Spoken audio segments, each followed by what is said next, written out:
नमस्ते। आशा करती हूँ आप सब सेहतमंद और सुरक्षित हैं। आज हम सोर थ्रोट के बारे में चर्चा करेंगे। सोर थ्रोट के कुछ लक्षण और उसके उपचारों के बारे में बात करते हैं। मेरा नाम डॉक्टर आशिमा भल्ला है और मैं एक ENT स्पेशलिस्ट हूँ। जब हमें सोर थ्रोट होता है तो हमारे गले में सूजन, खराश, लाली, दर्द होता है। कई बार हमें सफ़ेद पैचेस भी दिखते हैं। इसके साथ साथ बुखार, सर दर्द, बदन दर्द, जुखाम, खांसी भी हो सकता है। दो इम्पॉर्टेंट कारण हैं। पहला तो वायरल इन्फेक्शन, हमें common cold virus, flu virus, corona virus से भी सोर थ्रोट हो सकता है। दूसरा बैक्टीरियल, एक स्ट्रेप्टोकोकस पायोजीन्स नाम का बैक्टीरिया है जो हमें सोर थ्रोट मोस्ट कॉमनली करता है। वायरल इन्फेक्शन में हमें छींकना, खांसना, सर दर्द, तेज़ बुखार, खांसी, जुखाम होगा। बैक्टीरियल इन्फेक्शन में हमें गले में दर्द, खाना खाने में दिक्कत होगी। हमें इसमें खांसी या जुखाम नहीं होता है। इन दोनों को डिफ्रेंशिएट करने के लिए हमारा एक क्राइटेरिया होता है, सेंटर क्राइटेरिया। इसके 4 पहलू होते हैं। पहला बुखार, दूसरा गले में लिम्फ नोड का सूजन, तीसरा गले में सफ़ेद पैचेस, चौथा खांसी का ना होना। अगर इसमें से 3 या ज़्यादा लक्षण आपको हैं तो आपको एक बैक्टीरियल सोर थ्रोट हुआ है। एलर्जी, जिन लोगों को एलर्जी रहती है, नाक की एलर्जी रहती है, जो बलगम है कॉन्स्टेंटली गले में गिरता है और हमारे गले को इरिटेट करता है, जिससे हमें सोर थ्रोट होता है। जिन लोगों को एसिडिटी रहती है, वो हमारे पेट का एसिड हमारे खाने की नली में ऊपर आकर गले को इरिटेट कर सकता है। स्मोकिंग, एनवायरमेंटल प्रदूषण से हमें सोर थ्रोट होता है। आपने नोटिस किया होगा, जब आप एक लंबे दिन के बाद घर आते हैं तो आपके गले में खिचखिच ज़रूर होती है।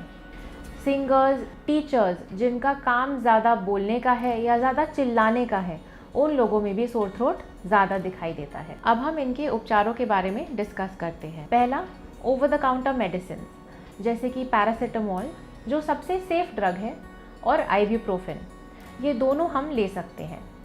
दूसरा, हम सबका फेवरेट कॉफ ड्रॉप्स या थ्रोट लॉजेंजेस। इसमें जनरली जिंजर और हनी का एक्सट्रैक्ट होता है जो हमारे सूजे हुए गले को आराम देता है। तीसरा, एंटीबायोटिक्स जैसे कि नाम में है, ये सिर्फ बैक्टीरियल सोर थ्रोट पे इफ़ेक्टिव है। ये वायरल सोर थ्रोट पे काम नहीं करता है। हमें एंटीबायोटिक्स हमें डॉक्टर की सलाह पर ही लेनी चाहिए और इनका असर जनरली 24 से 48 घंटे में आ जाता है। इनका कोर्स 5 दिन से 2 हफ्ते का होता है। अगर हम 5 दिन से पहले बेहतर फील करने लगें, हमें अपनी एंटीबायोटिक नहीं रोकनी चाहिए। ऐसा करने पर हमारे शरीर में जो बचा कुचा बैक्टीरिया है, उसमें रेजिस्टेंस डेवलप हो जाता है, एंटीबायोटिक रेजिस्टेंस, और अगली बार ये एंटीबायोटिक हमारे शरीर पर असर नहीं करती है।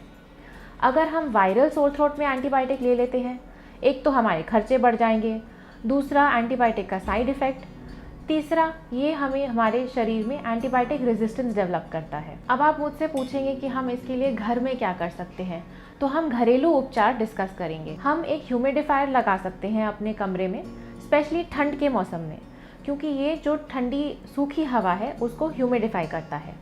अगर हमारे पास ह्यूमिडिफायर नहीं है तो हम स्टीम भी ले सकते हैं, दिन में 1 से 2 बार। आप गर्म पानी का सेवन कीजिए। 1 गिलास पानी हर घंटे में हमें पीना चाहिए। आप इसमें शहद भी डाल सकते हैं। शहद हमारे गले को थोड़ा सूद करता है।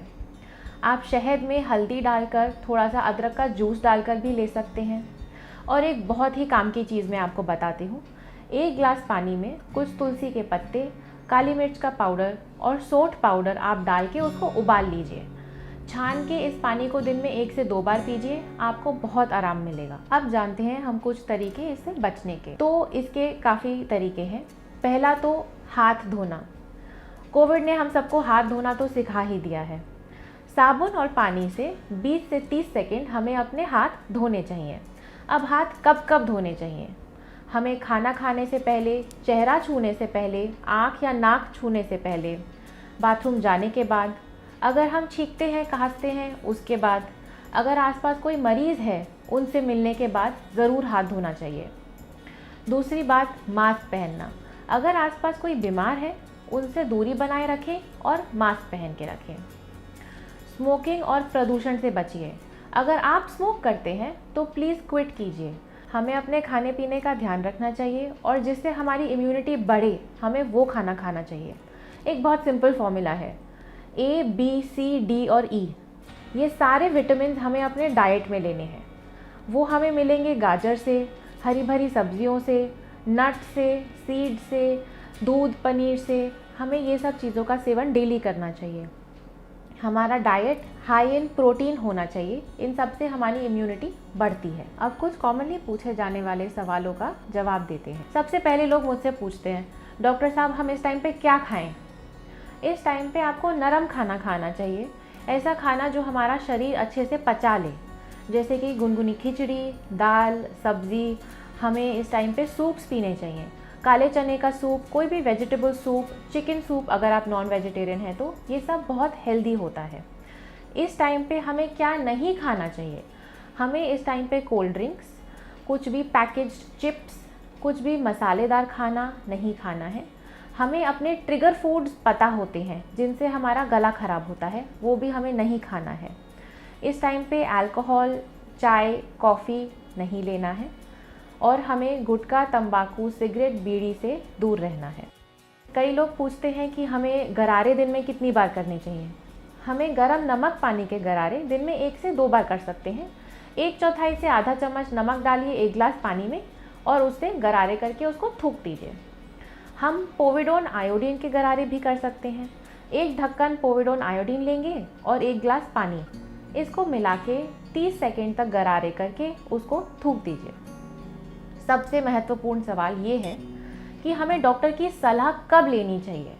आपको डॉक्टर के पास तब जाना चाहिए अगर आपका सोर थ्रोट 1 हफ्ते से ज़्यादा है और ठीक नहीं हुआ है, अगर आपके घर में बच्चों को सोर थ्रोट है, अगर आपके बदन में रैश, हेडेक हो रहा है, उल्टी आ रही है, घबराहट हो रही है, सांस लेने में दिक्कत, खाना खाने में दिक्कत, आवाज़ में परिवर्तन हो गया है, कान में दिक्कत या गले में दर्द हो रहा है, तो आपको अपने ENT स्पेशलिस्ट से ज़रूर चेकअप करवा लेना चाहिए। आई होप इस डिस्कशन से आपको कुछ आज नॉलेज मिली होगी और आप अपना ख्याल रखें। Please stay connected for more such health centric videos. Thank you.